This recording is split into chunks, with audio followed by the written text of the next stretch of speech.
What's up, you guys? Steven Muehlhausen here of DAZN. It is Sunday,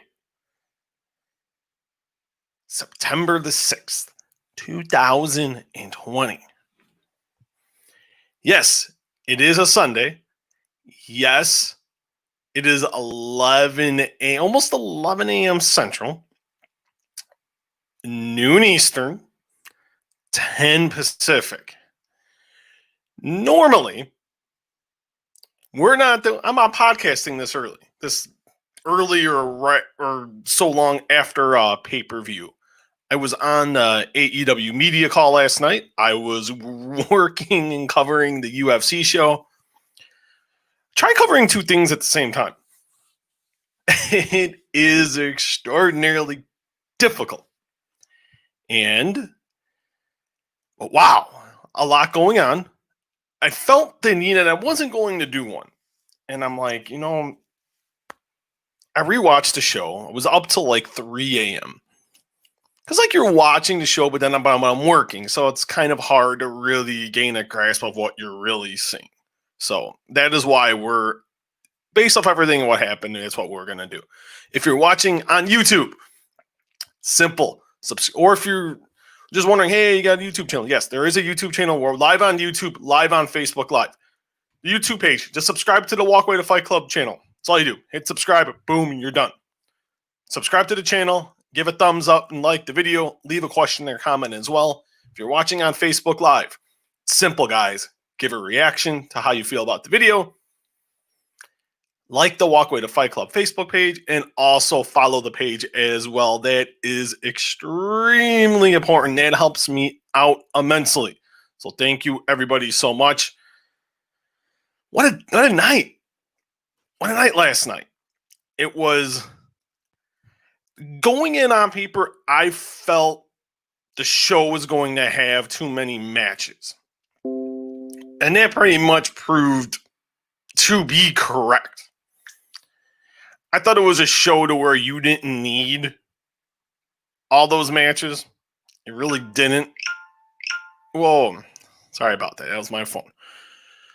I felt too many matches that you didn't have to have. You could have cut. I would have gone with one pre-show. You could have went that route. I would have been cool with that. They didn't do that. They went with a full boat, for better or for worse.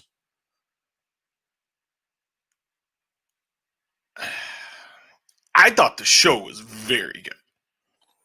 And we're going to get into the controversy in a few minutes, but I thought overall this was a very, very good show. I thought the talent worked extremely hard. I thought the commentating was very good. I think everyone should get an A+ for the show being good. I thought the talent worked hard. And that's all you can ask from a show, is for the talent to work extremely hard.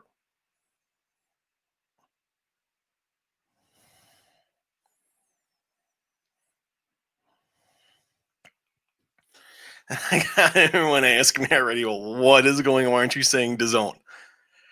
Plain and simple. It's not a DAZN podcast. It's not. It's a me podcast.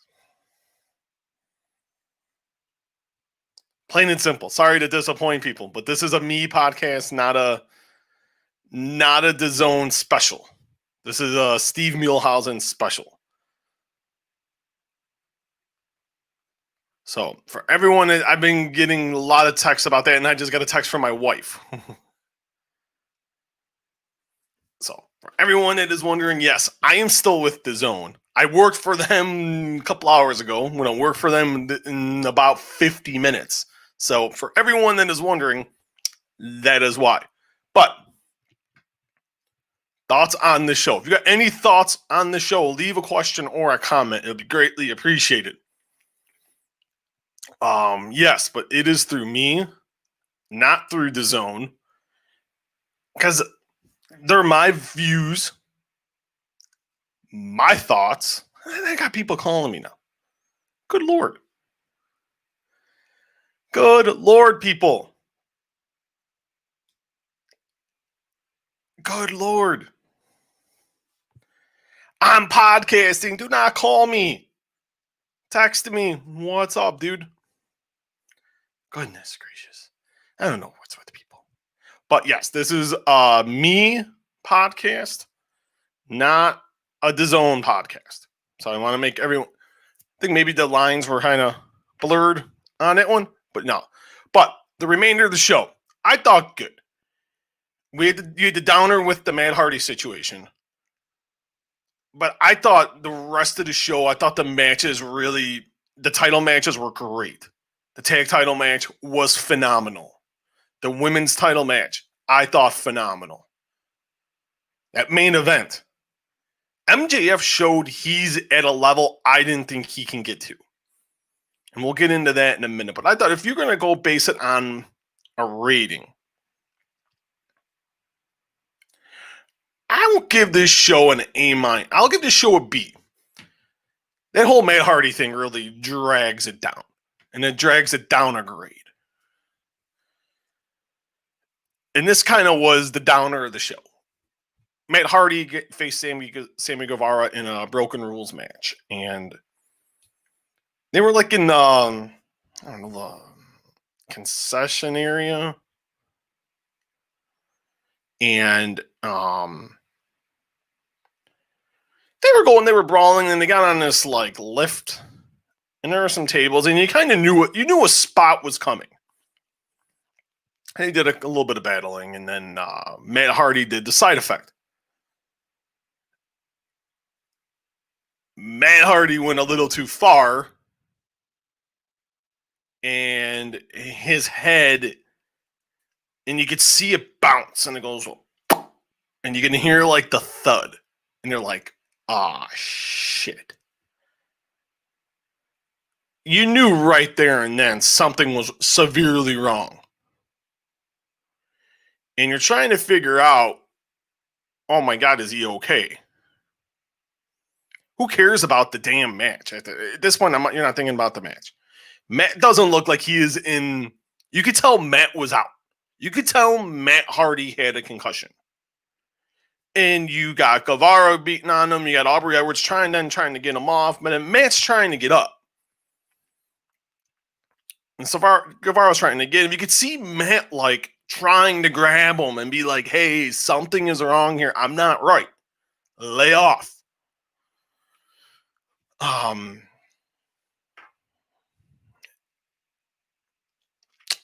This is hard. They kept going.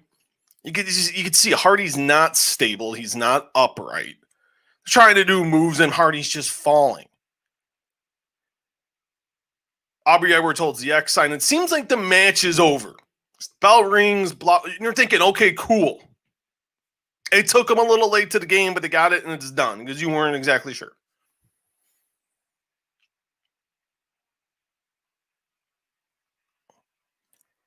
And then they go to Guevara, and they show Guevara.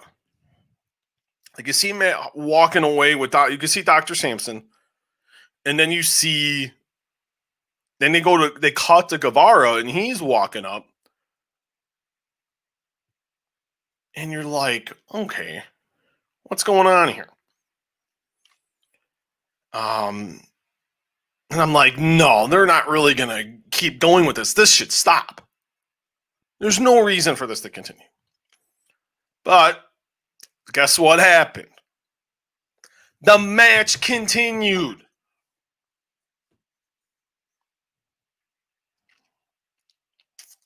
And when at it, Hardy hit a DDT, threw a couple punches, stupidly climbed up a goddamn freaking lighting grid. Guevara goes off, and then the match ends. Guevara doesn't get up at the count of 10, and the match is over, which I thought Guevara did a good job of selling. Okay. I've been getting a lot of questions on this. First of all, there is an update on Matt Hardy. His wife, Reba, went on Twitter and said Matt got additional CT tests done. He's still in the hospital and 1,000% got a concussion. Now,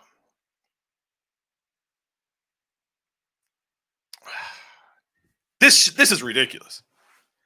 You know, AEW they announced the company over a year ago. Dynamite that pay-per-view, first pay-per-view was in May of 2019, got on Dynamite in October. So they're over a year and a half into existence here. And the fans and media have given them a hall pass on a lot of stuff. You can't give a damn hall pass here. Cannot give a fucking hall pass. This is a situation where you don't give a hall pass. The match should have been stopped. There's no ifs, ands, or buts about it. You cannot convince me otherwise of the fact. Now, I'm on this call last night, and Tony Khan is talking.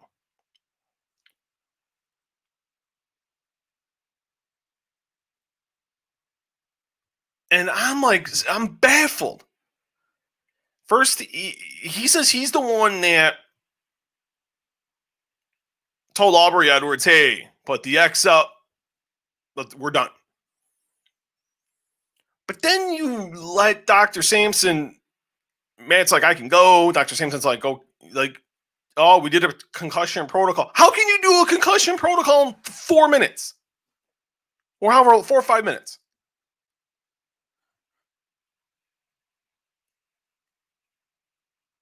How? That's impossible. Sorry. How is that humanly possible?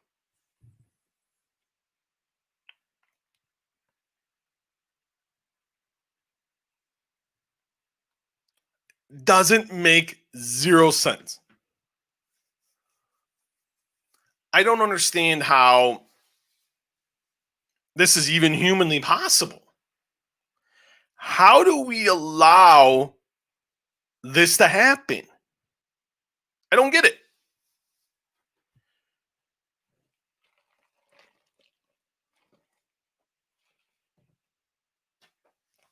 I don't understand how Tony Khan is the chairman of the board. He's the Vince McMahon here. He tells Dr. Sampson, no, absolutely not. It is over. I don't care what you say. I'm overruling you. I'm the boss. Over. Not a thing of where, oh, well, it's okay. Doc, let him go. I don't blame Reba Hardy for being pissed off. She shouldn't be blaming Matt. Of course, Matt's going to say, I want to go. He's a competitor. He's been in the business 25 years. He's, of course, going to say, I want to go. I would. You want to continue? You want to finish? You're a professional.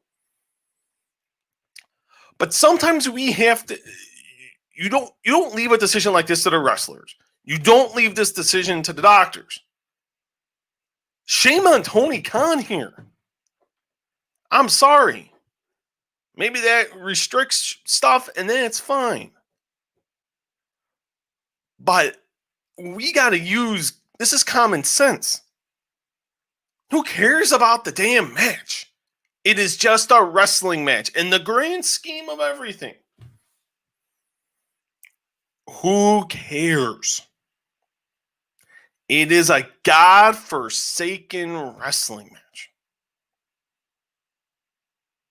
That's all it is. It is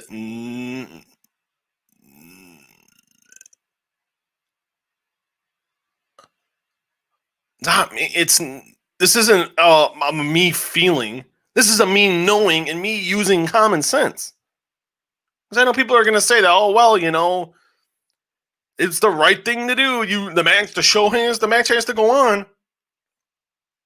That's what happened in the 60s, the 70s, the 80s, the 90s, and in the early part of the 2000s through 2010, 2009.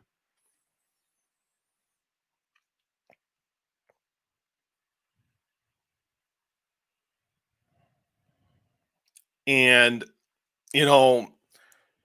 thankfully Matt's okay. In the grand scheme of things, who cares about the fucking match? It's just the match. The most important thing here is Matt Hardy is okay. But Tony Khan acted like an idiot. With his first real tough decision, Tony Khan failed the talent. He failed Matt Hardy. He failed Matt Hardy's family. But I think we also got to put a lot of blame on. We got to put blame on other people too. This isn't just Tony Khan. I'm not blaming Matt Hardy. Matt Hardy's not. He's blameless here. You got to blame Doc Samson. Why is he letting Matt Hardy continue? You can't do a concussion protocol like that, Johnny, on the spot. That doesn't happen. Sorry, people. That doesn't happen. No. You let the match is over. You go off on your merry way.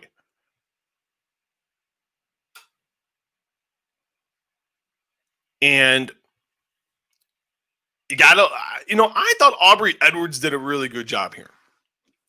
And then I was sitting there thinking, I'm like, Aubrey, what are you doing? And she's trying to get the mat, and then she's trying to get Guevara. She's trying hard. Okay, she knew what to do. And it's a learning situation for Aubrey Edwards. She's never been in that situation. It's a learning on the job experience. But Sammy Guevara. Oh, Sammy. I see how no one has blamed Sammy Guevara for anything here. Sammy Guevara's got to know he is a professional wrestler. He's been around long enough to know, hey, when you know someone's a bit loopy, back the hell off. Back off. He made the situation worse.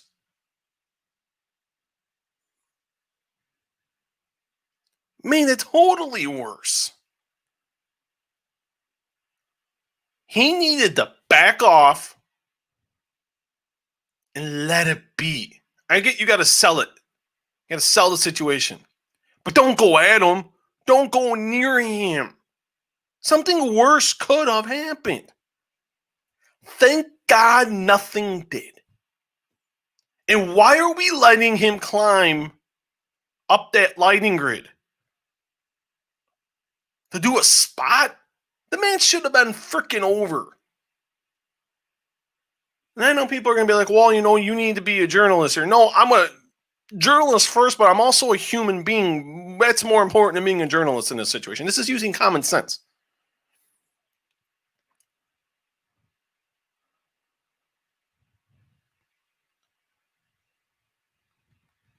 This is common sense. Luckily, Matt will be okay. But AEW did him dirty here. Tony Khan did him wrong. Tony Khan failed Matt Hardy and his family here. Tony Khan failed AEW. Doc Samson failed Matt Hardy and AEW. I wonder if talent's going to look at him the same if they get a health issue, if something happens to them in the ring. I don't think I want that guy coming near me. I wouldn't. And you got to blame Guevara here. Sammy Guevara is just as responsible for this situation. He already has heat for the way he handled the situation on when this program first started and he bloodied Matt Hardy like that. Matt Hardy's just had a ton of bad luck in AEW. He really has. Oh, but this is wrong, guys. Leave questions or comments. We've got a lot of people jumping on here. What are your thoughts on Matt Hardy here? Who is at fault? I'm blaming Tony Khan. I'm blaming Doc Samson. And I'm blaming Sammy Guevara. Who are you blaming? Those are the guys I'm going at. Because I think those guys did him so wrong. I don't blame his wife for being pissed off. I would expect my wife to be pissed off if that was me, if that was me, and that happened to me. We gotta start using common sense. Tony Khan had a chance here to Tony Khan lets the talent run the asylum a little bit. He's got to be like, hey, I'm the chief. I'm running things. This match is done.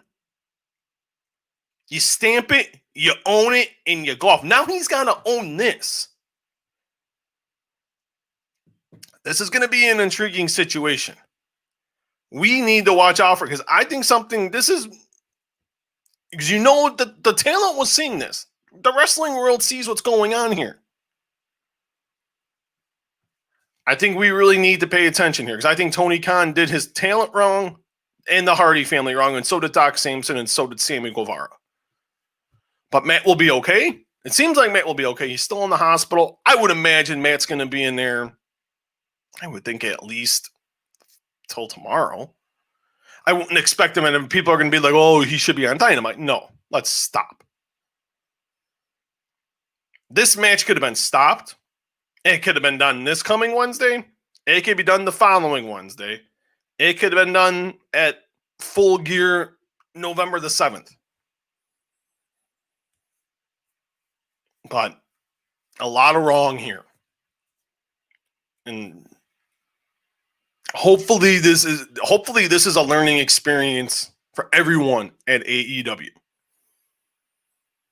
And hopefully they learn. And if something like this ever happens again on a live show or any show, that they immediately just say, stop the damn match and we move on. Jon Moxley retained AEW heavyweight title over MJF. What a main event this was. This was a battle.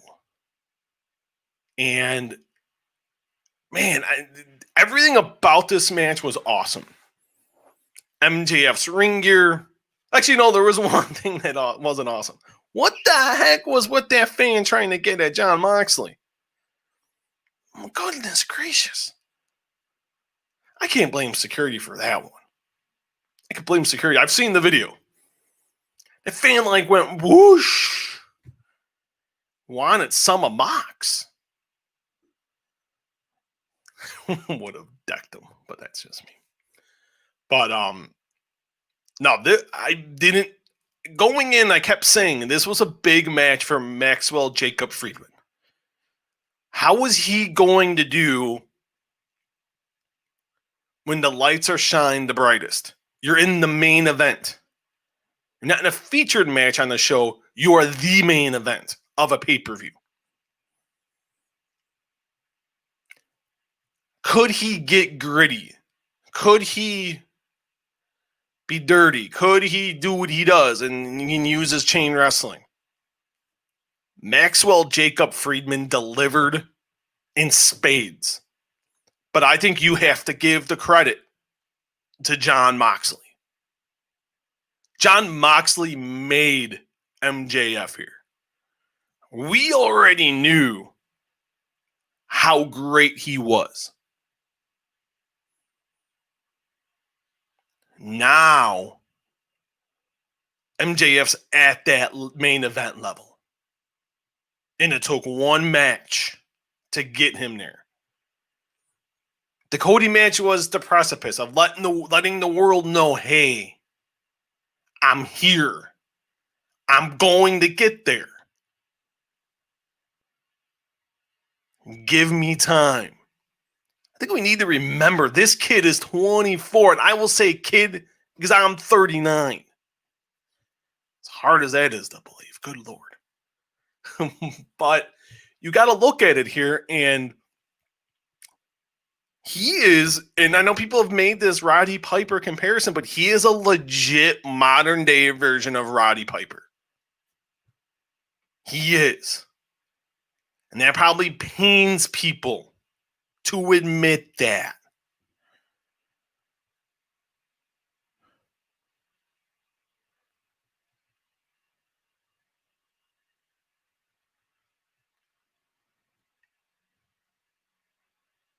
And man, this kid did awesome. Give Moxley credit. Moxley sold that shoulder injury like $1 million. Kept banging it into the turnbuckle, trying to get it back into place. Jon Moxley selling it. Talent needs, all wrestling talent needs to watch how Jon Moxley sold in this match.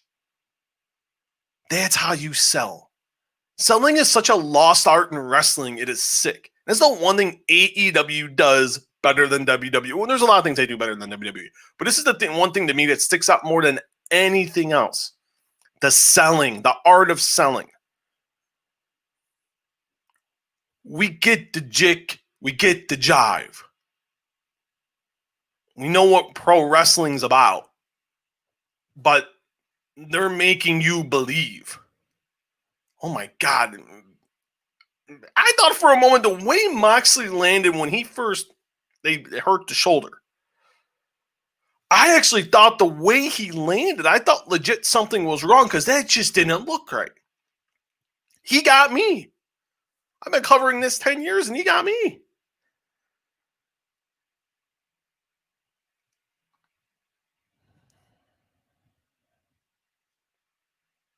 Got me, man. Sorry, guys. I'm just... When the wife calls, you gotta... There we go. But, no, he sold it expertly. And I just thought that... And then just the little things. They did the chain wrestling. They did the brawling. We saw a little bit... MJF bled. I wasn't expecting that one. I like the old school stuff, though. Gouge the throat. The eye pokes. Distracting the referee. The low blows. The little things. It's the... And I always emphasize this during podcasts. It's the little things that matter. In the grand scheme of everything, the little things will always matter. And people... especially in wrestling fans are so weird. You guys are weird. I freaking love it. In the essence of, you always remember. Like in MMA, I could say something and people are like, wait, what? Same thing with boxing. Wait, what? Pro wrestling, it's like, oh, you don't remember, da da da da da. And it's like, I love that. You guys keep me on my toes.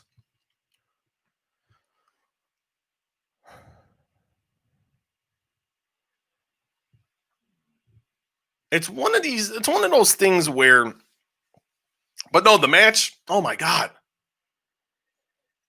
In the paradigm shift was banned. Moxley uses the paradigm shift. The rule was MJF would become the champion. So they're going back and forth. A great, great battle. Going back and forth. Low blow by MJF. Gets a 2 count. And then Wardlow distracts the ref, throws the diamond ring. MJF misses. Moxley hits the paradigm shift. 1, 2, 3. Jon Moxley is still the AEW World Heavyweight Champion. They cut to Lance Archer and Jake Roberts. Lance Archer won the Casino Battle Royale, and he is the next world title challenger. They had a little stare down of them in the crowd. I like the program. It's a nice little program because they faced off in New Japan at the Tokyo Dome. Very hard hitting. Moxley retained the IWGP United States.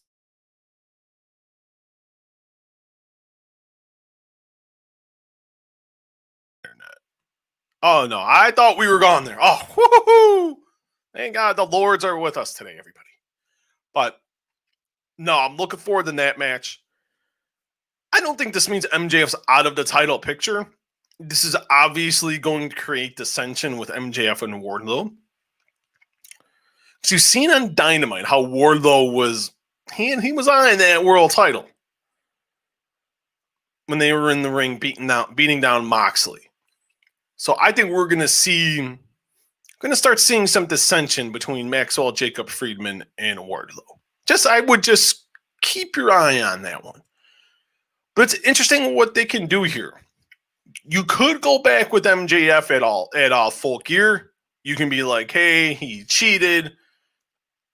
I should still be undefeated. I should be the world champion. You could go that route. Maybe they go with Archer. I'd have no problem with that. I think, seeing Moxley and Jake Roberts cutting promos, sign me up. That'd be some fun. You could tell Moxley during the media scrum was very excited at the fact that he's going to get to trade mic time with Jake the Snake Roberts. That's going to be a ton of fun.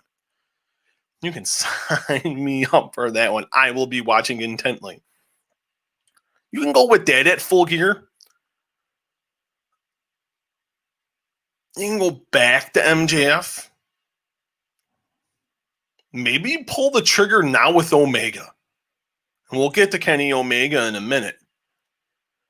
And maybe you go the route of Kenny Omega. I don't know.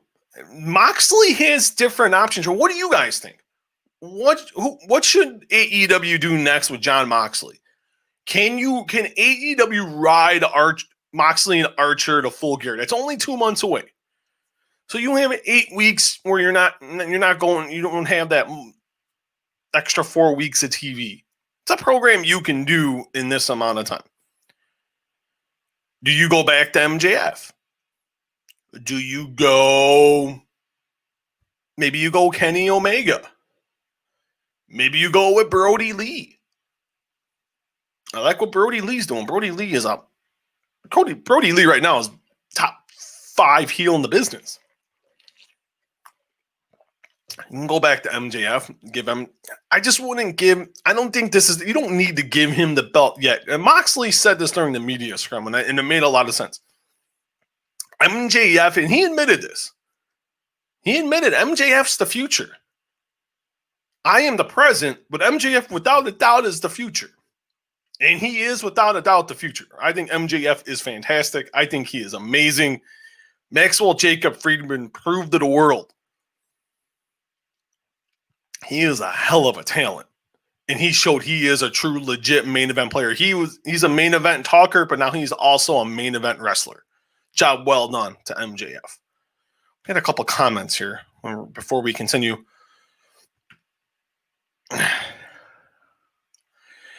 Matt Ward, did Rebby delete the tweet she posted over a text message to Matt?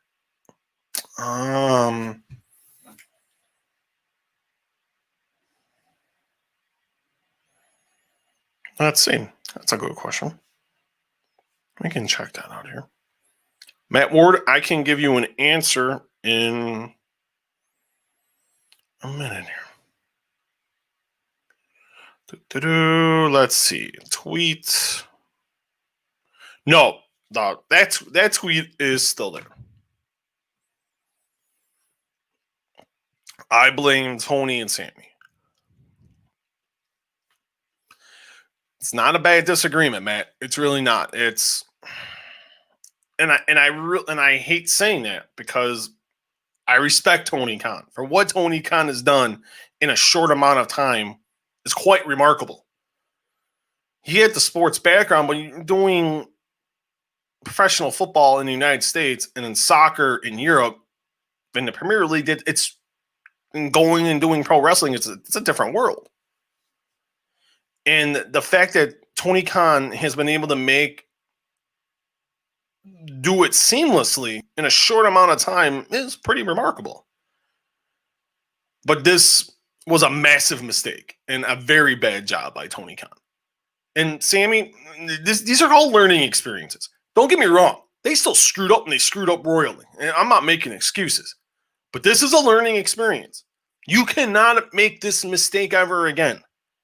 Whether it's Tony Khan, Sammy Guevara, because now he has the being in the ring with another person. That other person is entrusting in you to take care of them and do things safely. Not only just have a great match, but protect them as best you can. Sammy Guevara didn't do that here. And neither did Tony Khan.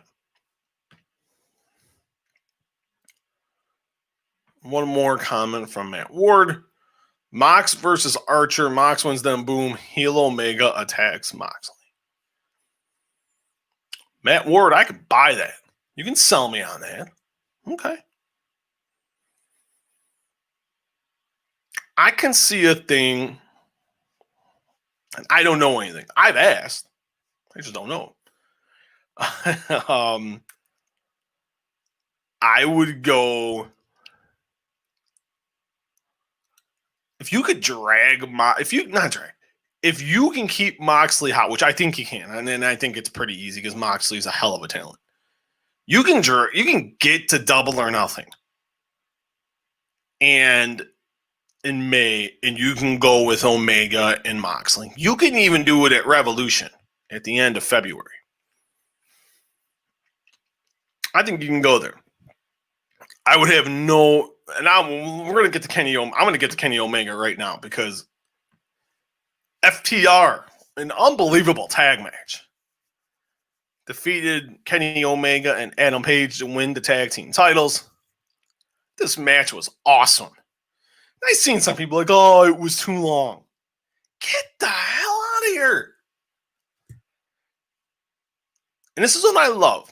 Could they have done, if you wanted to be, if you're going to be nitpicky, and I'm not going to be nitpick here because I thought 30 minutes was just fine. I was entertained. I wasn't looking at my phone. You had my attention. Yeah, you can make the argument, oh, well, it could have been done in 20. Okay. Is that argument valid? Sure. You couldn't. But they were telling a story. And storytellers sometimes need a little more time. It didn't affect the timing of the show. And I say, well, the pandemic. And no. If the match is good enough, pandemic crowd or not, you could still tell that story and can be very entertained. I was very entertained. That match was very good. The story they were telling was necessary with Page and Omega. Was Page stable enough? Was he mentally there? It showed he was. He lost the match. And then Omega snapped. And it seems like we're getting the cleaner. And I know that's something people have been bugging about. When are we going to see Kenny Omega? The guy we saw in New Japan, the best bout machine. I remember talking to Omega in February. And I wrote an article about it. The interview blew up. I was kidding. And I was talking with people in AEW who were like, whoa, we weren't expecting that. And I'm like, I wasn't either. It was a necessary question because people were legit wondering, where's the best bout machine? Where's the cleaner? Well, god dang, the cleaner is here. And I have no problem with it. Pissed at Page. Page felt bad. Omega wouldn't help him up. Just let him drop face first to the mat. I was like, man, okay. I'm digging it. Brought the little table in the ring. Took it down. Left. The Bucks were trying to get him to calm down, and he told the Bucks, he's like, I'm done with this. Are you with me? If you're with me, you're getting in this SUV, and they didn't get in with them, and he bolted. Is he going heel? I think so. I just don't know when. We got to see that three-way. We got to see FTR, Omega and Page, and the Bucks at Full Gear. You could do the turn after that. I have to get that. The wrestling world, more importantly, the wrestling fans, you guys, we need to see FTR, the Young Bucks, and Kenny Omega and Adam Page. We can see some magic. Please make that match. Then you can let Omega, because we know Omega and Page are going to go singles. Adam Page is going to be a megastar.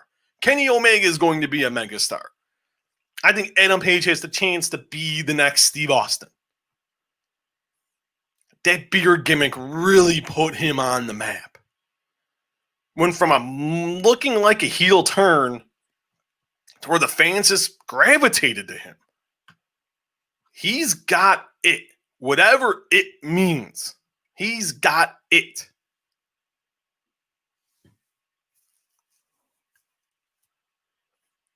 But I think you do the tag match, and then I think a short time after that, Omega and Page go their separate ways. I really do. And that's fine. You can do a pay-per-view match or two, and the end game has to be with Omega getting the title soon. Within the next 3 pay-per-views, Kenny Omega should be the AEW World Heavyweight Champion. He really should. But no, the cleaner is coming, everybody. The signs are there. We're going to see the best bout machine sooner. And I know everyone's getting excited. Twitter was blowing up. Facebook was blowing up. My mentions were blowing up. I was getting texts, oh, the cleaner's back. The cleaner's coming. It's just a matter of if or when.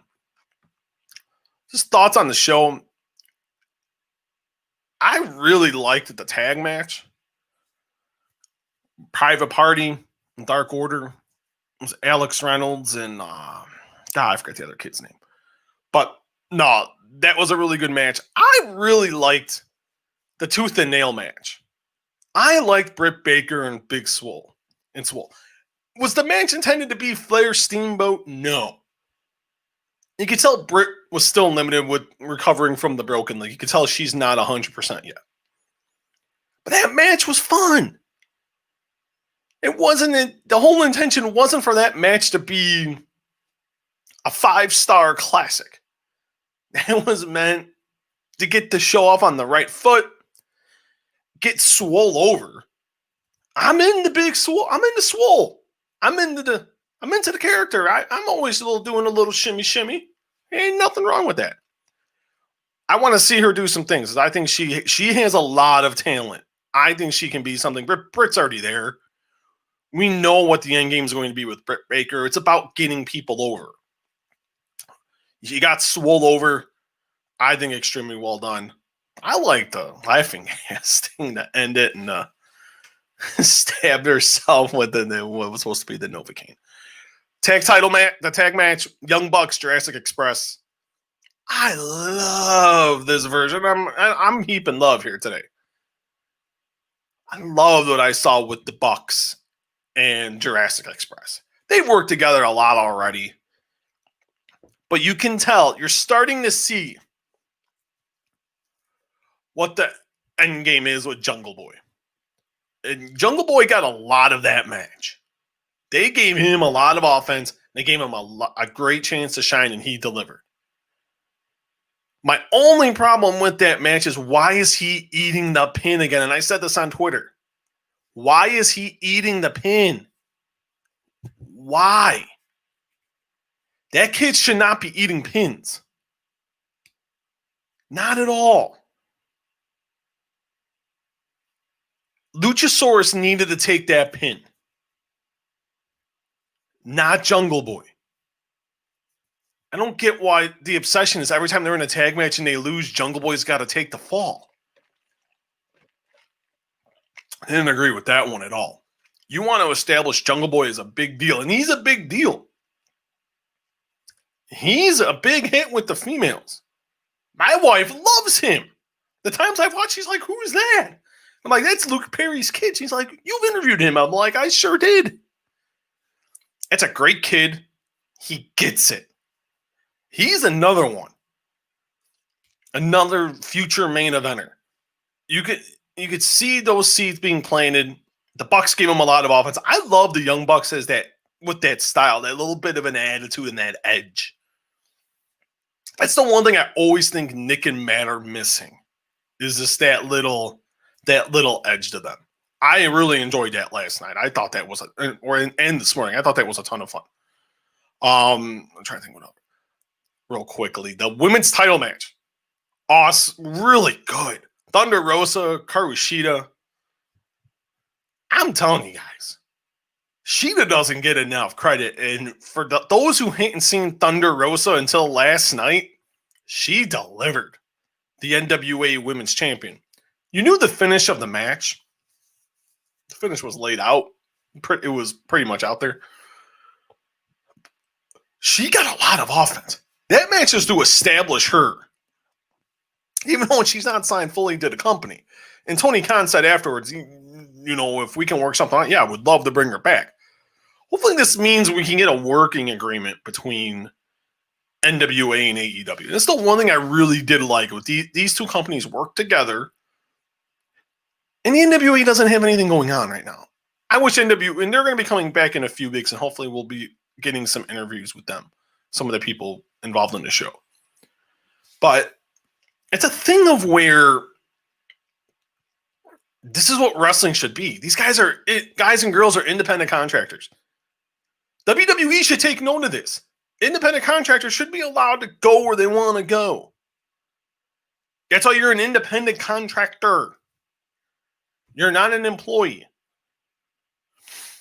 Unless you're giving me, as Kevin Nash put, unless you're paying me medical, dental, vision, and a profit sharing, and some type of profit sharing. Kevin, I don't agree with Kevin Nash on much. I agree with Kevin Nash on that one. But no, it's good to see other companies working together. I like this arrangement. Billy Corgan helped out with some promos. He gave them video. They put Thunder Rosa over like $1 million. That helps people don't think that doesn't help the NWA. Helps the NWA big time. Because now when you watch an NWA show, you're going to want to see Thunder Rosa because she went toe-to-toe and had a hell of a banger match with the women's champion. And it was a good match. All parties win in this situation, I feel like. The 8-man tag, you had the Natural Nightmares, Scorpio Sky, Matt Cardona against Brody Lee, Evil Uno, Stu Grayson, and Colt Cabana. I love this one as well. Like, it wasn't great. It was kind of like sandwiched in between. You just had the great women's title match, and then it was right before the big three. And you're like, okay, it was a good match. Nothing really stood out. It seems like the slow babyface turn, re-babyface turn. I don't even know if you want to call it that for Colt Cabana. Cabana took the pin. Dustin Rhodes is getting a title shot on Wednesday night on Dynamite against Brody Lee. Brody Lee very ticked off at Colt Cabana. Poor Colt. All Colt wants to do is wrestle. He got getting lured in by Brody Lee. Brody Lee tells him, get back in the ring, hit the move. Well, hitting the move cost them the match. Brody Lee got very irritated with Colt Cabana. Dustin Rhodes at 51. Dustin Rhodes wrestles better than talent I see on NXT and Raw and SmackDown. And AEW Dynamite. And Dark. That is a testament to Dustin Rhodes. Love him. God, when I talked to him about a year ago, well, I talked to him before the match with Cody at Double or Nothing. He came into AEW with a point to prove. Prove to the world that age is just a number and he can still go. And you don't have to do all the bells and you don't have to do all the nice flashy moves. And he's a guy that shows that storytelling still works. If you could tell a great story, cut a great promo, get the fans reeled in, and somewhat deliver, you will always have a place. And that promo he cut last night, that made me want to see him win the title on Wednesday. I'm in on Dustin Rhodes winning the TNT title. Why not? I'm not saying he's got to go have like a 6-month title reign. You can do situations to where you can have him hold the title till Full Gear. Maybe you will even have it for a month. Who cares? Brody Lee's over like $1 million. That wouldn't have hurt Brody Lee in the slightest bit. But I'm all in on that one. I'm in on that action. Chris Jericho. Orange Cassidy. The Mimosa. I don't even know the Mimosa, man. I'm just going to call it the Mimosa match. I forget the full name of it.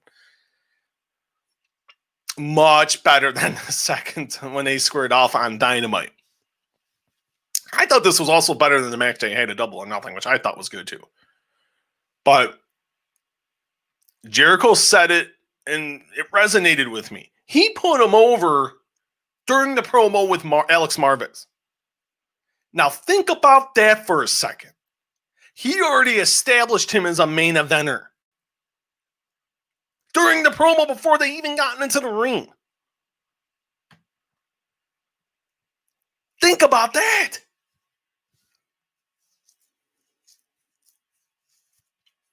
You don't get that often, where you're already putting over the opponent. That's how great. And Chris Jericho gets it. I know how great he is. I made him a main eventer. That's all you needed. Thought that was great. Great stuff by Chris Jericho. Great promo. The match was good. The second Superman punch, and they had a bunch of different T spots, like around, because it was like in these little pools of mimosa. And yeah, power bombs through the table, moves on the little boarding over there on each side of the ring. Second Superman punch put Jericho into the pool of a mimosa. And Orange Cassidy won the match. That was the only logical finish. Jericho's already, and this is the thing, and I know people are like, oh, he's not over. This kid's over. We have a new star. And that is a good thing. You have a new star. This guy is over. Now he proved it. I know people were like, oh, that match on Dynamite, that wasn't too good. We're in trouble. He's not there. But no, Orange Cassidy proved he is a legit main event player. And I know there were a lot of doubts about him. And even I had my doubts. I was watching him. I remember last year I did an interview with him, and I was told by the PR guy, hey, this cat's different. And I'm like, I'll get him. I'm like, I'm good. I knew after the second question, I was like, shoot. But you work around it. You adapt. And this kid gets it. This kid's the deal. And I keep telling people, James Dean with an attitude. That is this kid. He's James Dean with an attitude. I love him. I think he's very good. I think he's going to be a megastar. And kudos to Chris Jericho for putting him in a main event, putting him over twice. That shows something when Chris Jericho is putting you over. All right, let's go. Let's go real quickly because I got to get going here. Let's see. And of course, all of you want to watch. Okay. Who's next for Matt Ward? Who's next for Sheeta? I wouldn't mind if they went back to Thunder Rosa, but I think they're going to go with Sewell. That's what I think they're going to go. The Ultimate Wrestling Fan. Hi, how are you doing, man? I am good, man. How are you? Thank you for watching. Matt Ward. How about Dustin wins the TNT title and MJF wins in a way, possibly retiring Dustin? Okay. I'm in on that. I'm in on that action.